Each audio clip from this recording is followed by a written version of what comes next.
Southern wine that needs just a little bit of salt.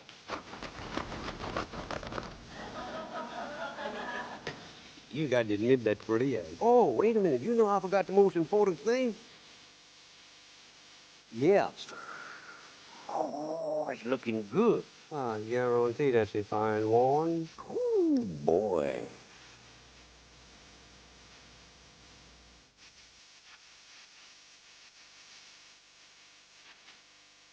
Hello there. I'm Justin Wilson. Although it has been 25 years since my first cooking shows ran on television, I think you'll be happy to find that dishes I cooked back then work just as well today. For one thing, I've always preferred cooking with olive oil, which tastes good, is low in cholesterol, and is not greasy. Sometimes my recipe calls for olive oil in the bottom of the pan. That's to add flavor, and it's good for you. Cooking trends may change every few years, but since folks discovered how delicious Cajun dishes are, something we've known in South Louisiana for a very long time, Cajun cooking has taken its rightful place among classic American cooking traditions. Nothing could be more traditional in Cajun kitchens than oyster chowder and barbecued crabs, made from fresh seafood caught in the Gulf of Mexico. That's what you're going to see on today's show for Mississippi Educational TV. Have you enjoyed?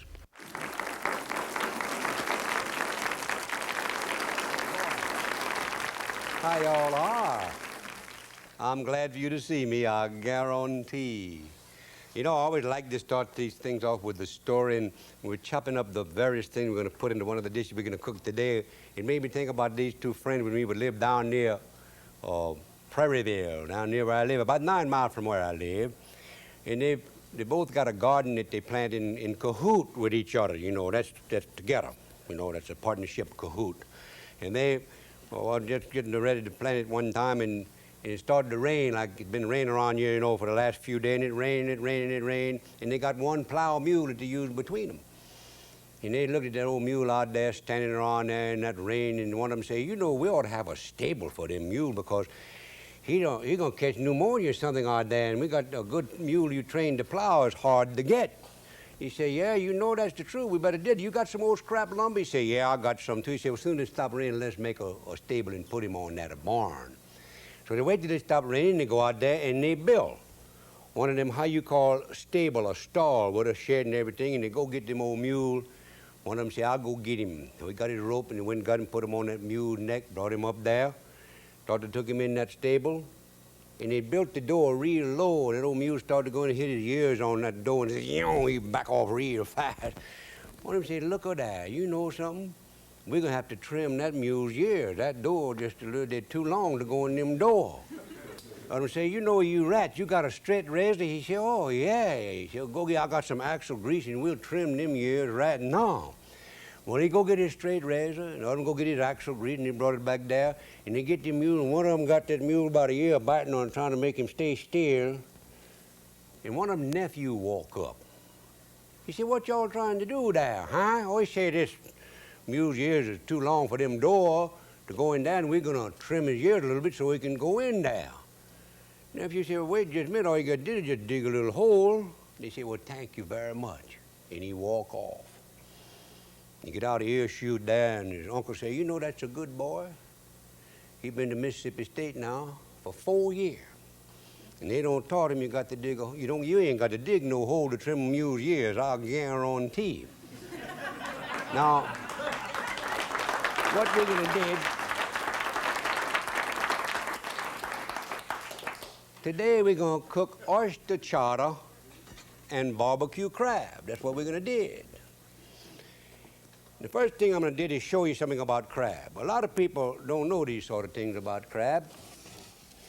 But being raised up down there in South Louisiana, where I'm from, us Cajun, you know, live down there, we found out all kind of things about crab. Now, there's two crab. One of them's a female crab. That's a female. And one is a male crab. That's a male crab. I'm going to take these over there to the sink. The difference is, you see, they both look the same on the top. Let me show you. Both look the same on that side. You see that? But we turn them crab over, and they're different. That's a female, that's a male, right there. I'm gonna show you how we clean that, too. Go over here to the sink and get that did right quick like. Take them knives so I don't have to get my hand too scratch up like you can did. Then I haul off there and take, now that's crab fat there, and it's good. But we're not gonna use it. I mean, it's a shame to have to waste these claws. We don't use them in what we're gonna do now too, you know. We're just gonna took them claw off and we clean, that is the lung of the crab. They call it the dead man. You could eat that too, it wouldn't hurt you. But it doesn't have as good a flavor as the rest of the crab. We take that off. Then we take the feeler. And when the crab are like this, we froze these crab instead of boil them a little bit. You can kill them either way. We take them feeler off and we don't want to lose none of that meat, so we twist them a little bit. So we don't lose any of the meat what's in the crab.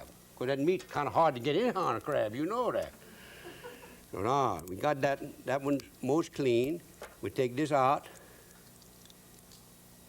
and we're gonna rinse it off just at least a little bit. Now, that's one crab I don't clean. No use in me cleaning two. You can tell how to clean that, but what I'm gonna do is just chop this down the middle, and I'm gonna use that one, cook him too. I'll guarantee I'm gonna cook him. Now we put him on there like that, and we mix up a little something in the paper bag sack, what we got here. Now you notice I got two bags.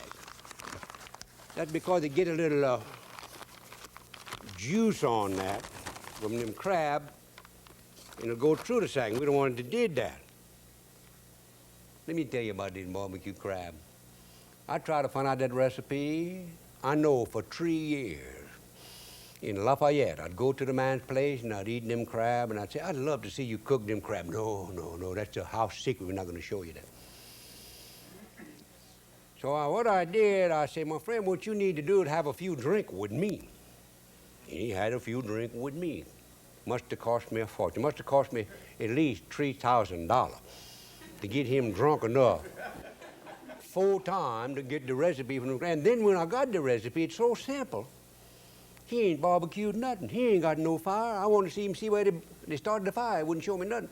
But when I finally got that, all it is just what I'm going to show you. That's chili powder, half a cup of chili powder. Put her in there real good. Back off so you don't get the sneeze on that. That's a half a cup of flour. Sometimes you may want to put a little more flour, but that's enough. Then I'm going to put 1 teaspoonful of cayenne pepper. That sounds like a lot, but it's not too much. And that's all I'm going to put to them. I'm not going to put no more than that. 1 teaspoon. 1 teaspoonful of garlic powder. That's the strange taste. You don't know what it is. Put that on there. Now, this is where he got me. He had smoked salt. Put a half a teaspoonful of smoked salt. That's all it took for this little 6 crab that we're going to cook right now. And then, of course, you got to put some salt on that, too. And seafood take a lot of salt. We got a half a teaspoonful. I'm going to put a teaspoonful and a half. And that's 1 teaspoonful. If you don't believe me, I'm going to show you. 1 teaspoonful right there. I'm going to put another half. That's a half. I believe myself, so I put it in there. Now I'm going to shake this up. Shake it up real good, because I got so I'm happy to put them. I'm put this out of the way so I don't spill nothing when I get the crabs to going. And now what I'm doing is I just get this, what I got shook up good. Well, yeah, that color of that, it looks real nice and brown. There's real good color on that. Now we're going to put them crab on there. We put them all in there at one time. We got enough. And we shook them up good on this. See, there's a little dampness there, and if you get that too damp, the bag, but if you got 2 bags, it ain't gonna hurt nothing at all, some at all. Put them on there. Put this old bowl out of my way. Dry my hand a little bit so I won't get them too full of chili powder and everything else. Then I shook them up.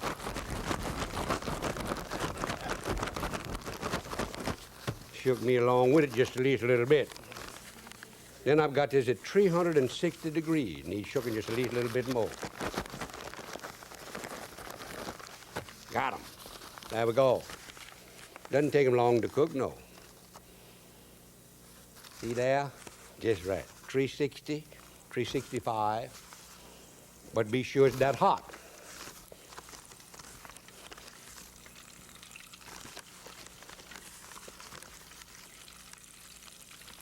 Put them in there and watch your hand, because that grease is hot. It'll burn you bad. They're frying pretty good. You ought to have most enough in there. I took a look on that to see if I got most enough.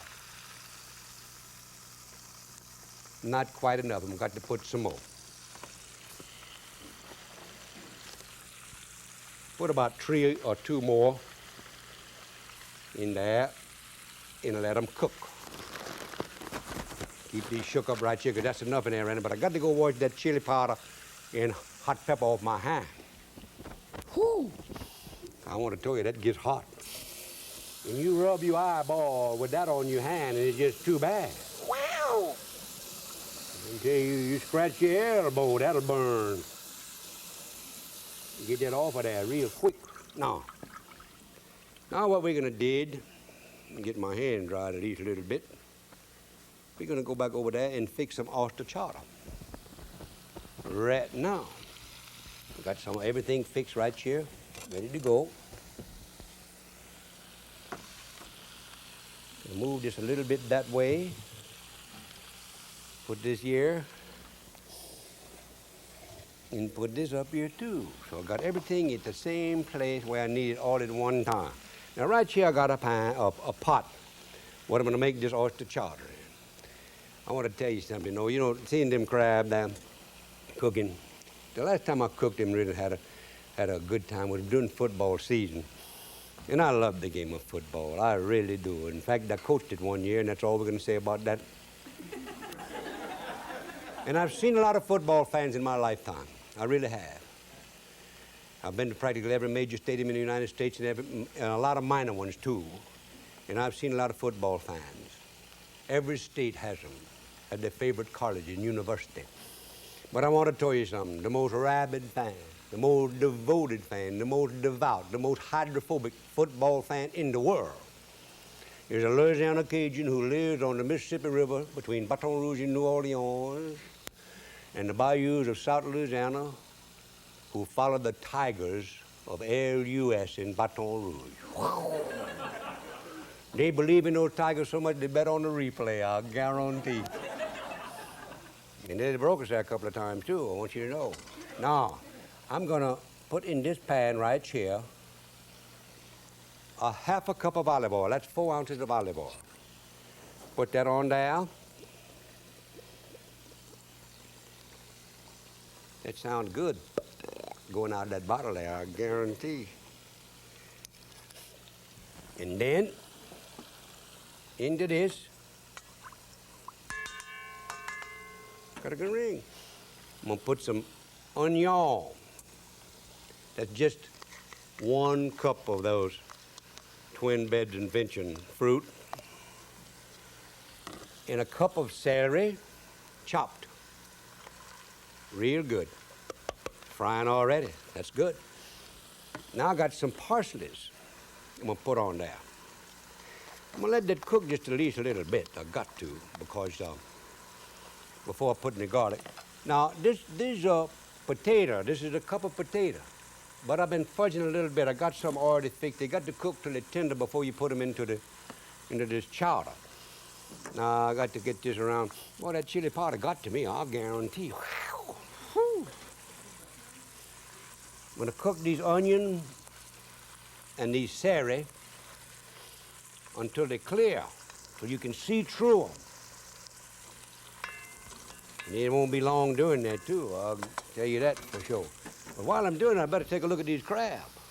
They're most done. They are almost done. So what I did, I let them drain at least a little bit, and then I'm gonna put them right in this. And put the rest of them in there to cook. Be just right, just exactly right. Come on there, come on there. That's good. That smells so good. You know, the best thing in the world you can do if you want to really get somebody hungry, just fry some onions and bacon in your house. You hear? And then don't feed them. They'll never spoke with you again. Guarantee. Look out there. Oh. You see there? That is what you call being a safety man. Got it. Let it drain a little bit.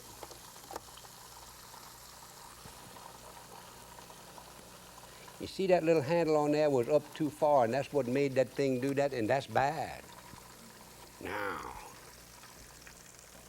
put them on there on paper towel to drain, and then we're gonna haul off there and put some more on here to cook. Might shake them up a little bit more to be sure they're all right. Smell that until it's doing all right over there. Whew, go ahead on. Get that in there. The needle fry while I'm finishing that oyster chowder. That chili powder's strong, yeah. One more. I nearly lost him. Put that down out of the way. Take one little look at that. Spread it real good. I got to wash that off my hand. Cause it'd get to you. I'll tell you one thing you do, like that Cajun told me, to clear your sciences up, you hear? No, you guarantee it will. No. Now I can go ahead and rub my eyes if I want to. I'm not gonna get them hurt too bad with them hot pepper and chili powder. Okay? Now we're most ready to do the rest of this. Oh, yep, that's clear. That celery's getting clear. Onions clear. What I'm talking about clear is you can see through them. Now what I got to do is put the rest of this stuff together, what I got here. Before I do, I got a little juice there. I can put my garlic on there. That's a tablespoonful of garlic. Chop up real fine. Got 'em. We run that around in there with that other juice. Now, if you don't got a little juice, your garlic will get hard. You don't want that to happen? No. Now, what we're gonna do, you'll never guess what that is. Southern wine. 1 cup of Southern wine.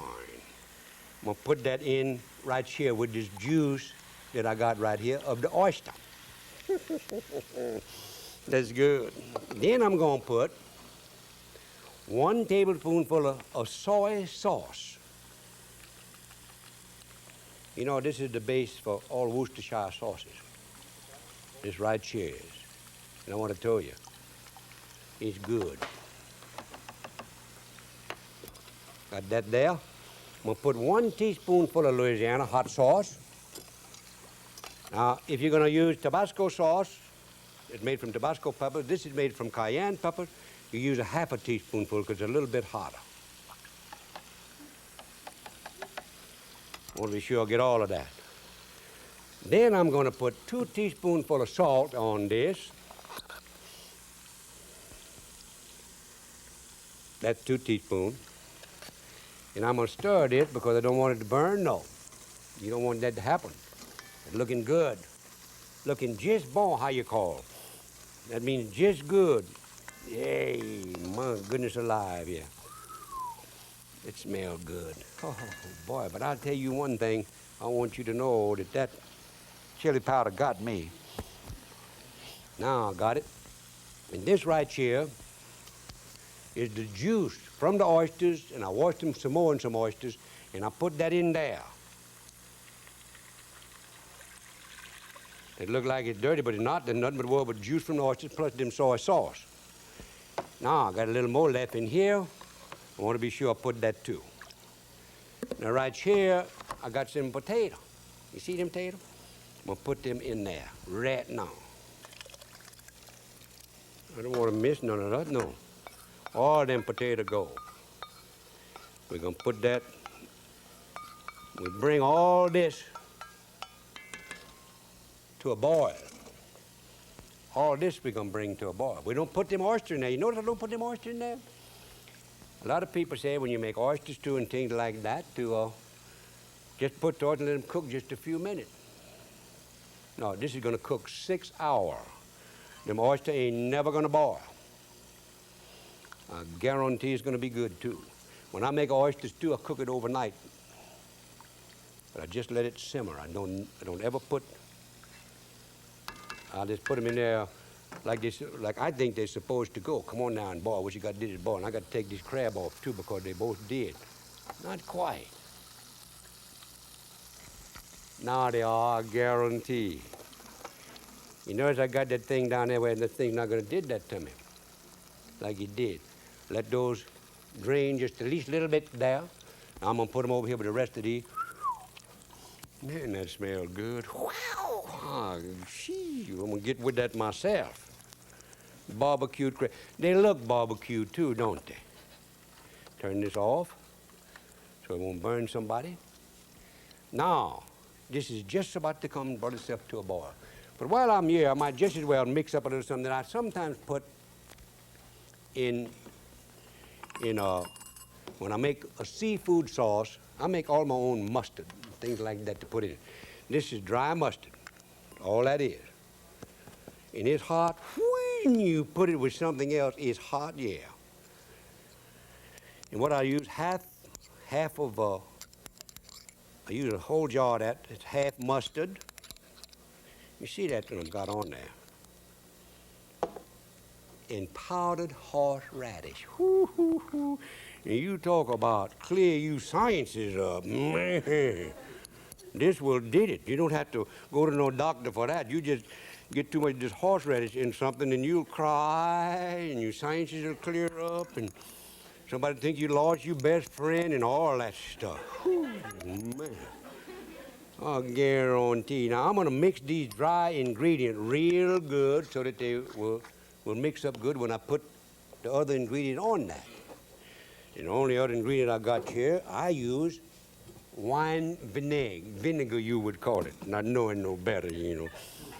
We put that, mix up these dry ingredients good.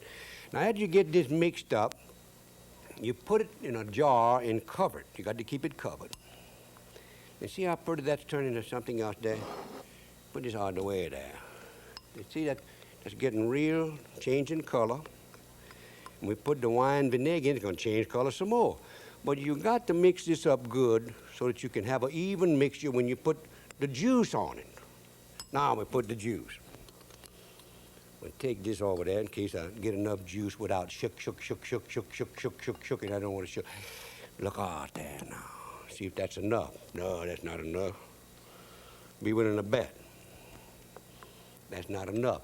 Now what you do when you make a red sauce, you take your ketchup and things like that, and you put a little of this in it to your own taste. And this is hot, hot, hot.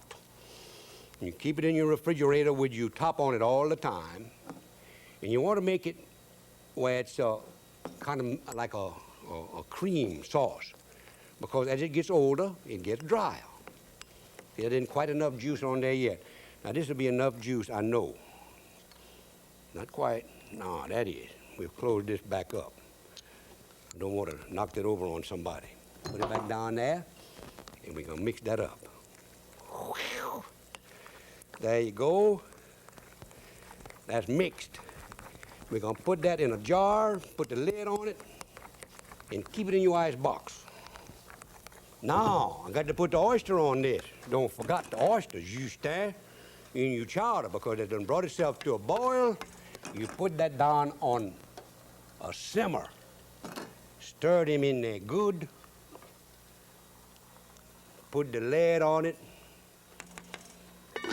And forget about it for 6 hours. Now, it just happened that I had some cook already. Ain't that nice? Whew. It's sorry, and it's good, yeah. Now, take this over here to the table. Put it there like that. Got some barbecue crab fixed already. But I can bring those I got, too. They ready, too. Put them right there like that. Turn this oven off. Right quick. Now. There. Put that over there. We're going to stir this at least a little bit. Put some of them oyster chowder on this. Whoo, you talk about good. No, I guarantee that's good. And I'm going to sit right down here and eat just at least a little bit of that with a little garlic bread and a little wine. Yes, sir. You talk about, and put a couple of them crab over here that's warm, hot. Put a little wine on this. Hi. Man. And taste that oyster chowder. It's been cooking 6 hours. Let me taste that, see if it came out all right. How mean. Oh, for true. Oh, just fine. You know, when the U.S. went up to play that girls' school in South Bend, how they call Notre Dame, a bunch of us Cajun got together and went up there too, and I never will forgot. We were riding on the bus. We had a bunch of Cajun from Lookin, Gramercy, and Paulina, and Convent. And this is a true story. And this great big Cajun on the way out there held up 2 tickets on the bus and said, I got my tickets, I guarantee. Oh, I said, you brought your old lady? He said, no. She don't understood this game like me. I said, who you brought? I ain't gonna tell nobody. He said, I didn't brought nobody. These 2 tickets for me? I said, what in the world you gonna do with 2 tickets? He said, I'm going up in them game and I'm gonna yell like hell for them Tigers. He ain't lying, no. And one of them Yankees gonna start a fight with me and I'm gonna fight him back. And they gonna throw me out of that stadium. I need this other ticket to get back in, I'll guarantee.